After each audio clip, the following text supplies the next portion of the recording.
जिला न्यायालय सीधी के वरिष्ठ अधिवक्ता अरविंद शुक्ला ने बड़ी बात कही। बिहार एवं मध्य प्रदेश के दतिया में उपचुनाव को लेकर भाजपा की जो हार हुई उस पर न्यायालय के अधिवक्ता अरविंद शुक्ला ने तीखी प्रतिक्रिया दी। साथ ही दिल्ली के जंतर मंतर में आंदोलन में लाठीचार्ज सहित अन्य मामले को लेकर अधिवक्ता ने क्या कुछ कहा, सुनिए पूरी बातचीत सीधी से जगन्नाथ द्विवेदी के साथ। जो शुरू हुआ है वो एक नहीं 100 आंदोलन हो। ये लोकतंत्र है, ये हिटलर शाही से नहीं चलेगा, तानाशाही से नहीं चलेगा। अरे विपक्ष यदि नहीं बोलेगा तो सत्ताधारी पार्टी कभी नहीं सुनेगी।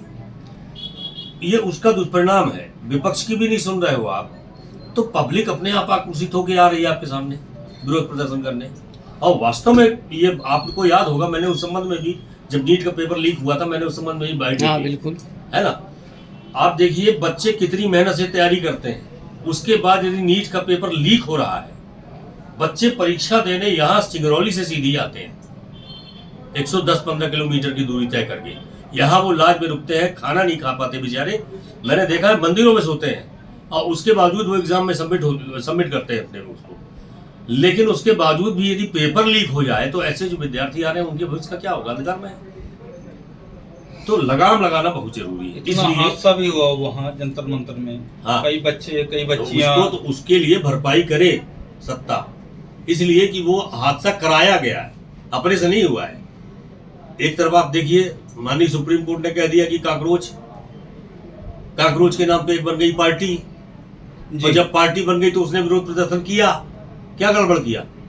जब यहाँ के छात्र छात्राएं, बालक बालिकाएं काकरोच हैं, तो क्या उम्मीद करते हैं आप प्रजातंत्र से? तो ऐसी स्थिति में विरोध प्रदर्शन जरूरी था, और सत्ता के कान तभी खड़े होते हैं जब सशक्त जनता विरोध करती है। ठीक, धन्यवाद। लेकिन संदेश एक जनता के लिए अच्छा गया है, क्योंकि बिहार के बीका में जो चुनाव हुआ है, यहाँ की भाजपा के राष्ट्रीय अध्यक्ष का गढ़ है, वहाँ से भाजपा हार गई। और दतिया में नरोत्तम मिश्रा जी भी का गढ़ माना जाता है, वहाँ से भी भाजपा हार गई। क्या संदेश है जनता के लिए आपका?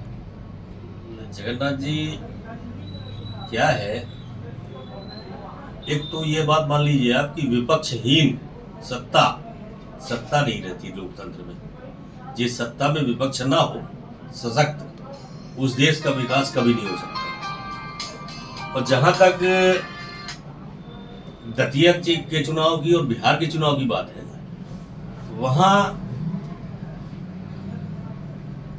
आप देख लीजिए मध्य प्रदेश में जो हुआ,